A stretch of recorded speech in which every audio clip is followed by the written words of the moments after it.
welcome to Trend Talks. Today I have the pleasure to talk with Linda Broekhuizen, Chief Investment Officer at FMO. And FMO is the Dutch development bank, which is investing since 1970 in the private sector in developing economies in Africa, Asia and Latin America. Good morning, Linda. Good morning, Tom. Hope everything is okay with you. Good to see you. Thank you. Nice to see you as well. Before I forget, happy birthday.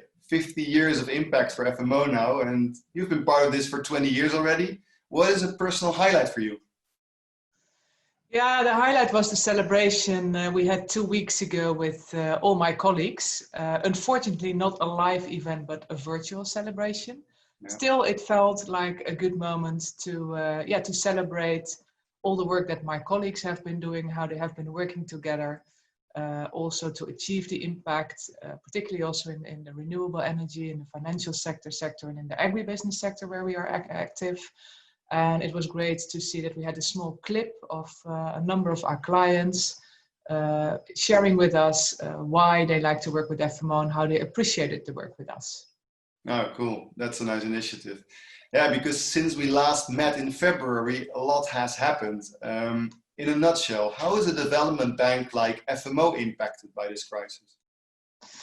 Yes, firstly, we of course, when the lockdown started, we had to test all our systems in working from home. So I still remember the day very well that on Friday, the 13th of March, we did a pilot in working from home, and we did not go back to the office afterwards. And it was great to see how our colleagues adapted in the working from home situation, which was not always easy for everybody, given the specific circumstances everybody had at home. But I'm very proud to see how everybody picked that up quite easily. And the new way of working is now virtual. We have not been able to travel anymore, but it's great to see how we can still connect with our clients, with our partners, and that even the frequency of interaction has been growing, and it's easier to connect with each other as well in a virtual way. Yeah, I can imagine. It gives some efficiency as well. If you look at the renewable energy market, what do you see as the main challenges and how can they be solved, or what is FMO's role in that? Yeah, so we see if we look at our current clients in portfolio and the projects that we have, the projects that are up and running, they normally continue. Projects that were in construction have mostly been put on hold because of the lockdowns, either because people could not start working, or supply chains have been interrupted. So there will be delays in project completions of the projects where we are in. Energy demand has been decreasing in in most of the countries where we are active. And sometimes we see even governments reducing tariffs or postponing payments, which also has its challenges on the financial side of the projects. Yeah, I guess you have to restructure projects in some cases.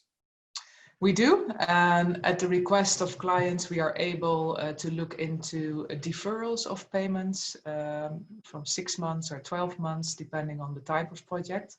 And we do that very much together with the partners that we work with, because often we work with other development banks or with other investors where we want to align to support our clients as much as possible.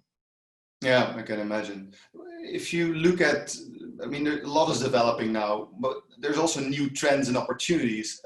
Do you see any in particular that's emerging from this crisis?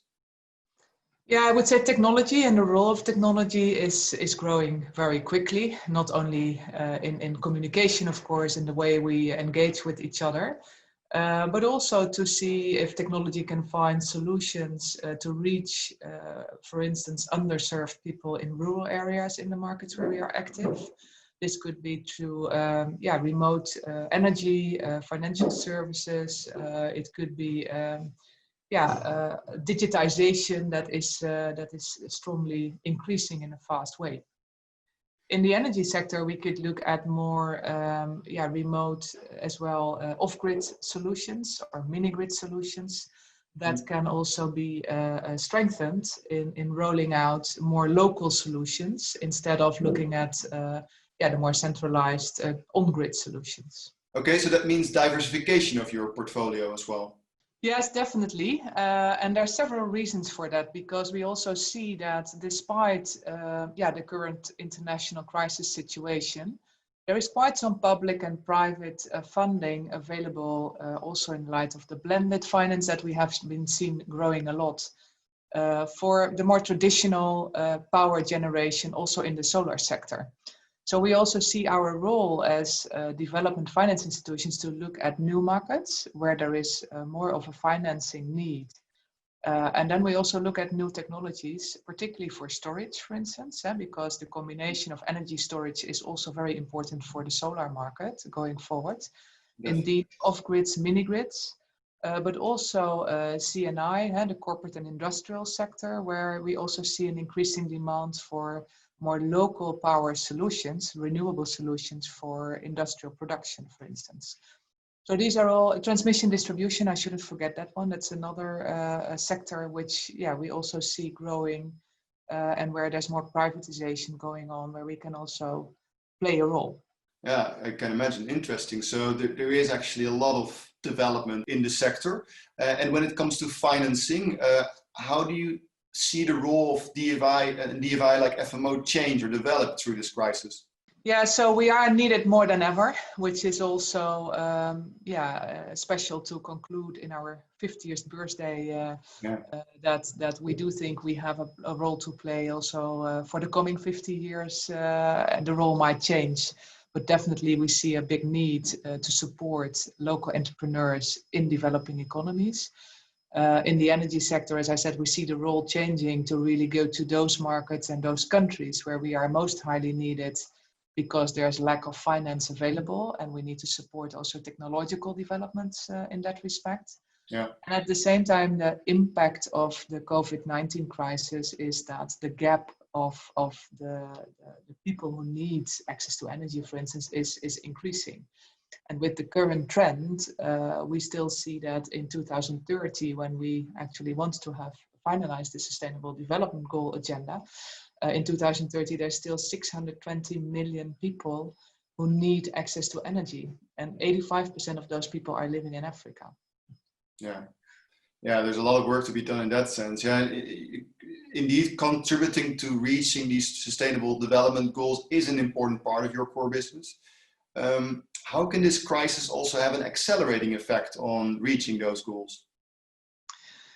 Well, there's several ways that is also highly needed. I think we need more public and private cooperation, because there is clearly a need of the public sector, governments, donor agencies, but also NGOs actually to help and to work together with the private sector to see how we can actually close the gap. This is not only in renewable energy, it's also access to food, it's access to finance. They are all quite important. And if we zoom out a little bit at planet Earth and look at, we are all one big ecosystem.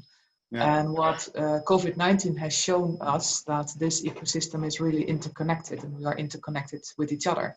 And the only way we can manage this is by really working together and steering together to get a more sustainable world. And if you look, for instance, at population growth, we are still growing to 9 or even 10 million people. And of course, everybody needs access to food, access to energy. So we'd better do it in a green way and in a sustainable way to support a growing middle class in many of the countries where we are working in. Well, that's a beautiful call to action to end with, I would say.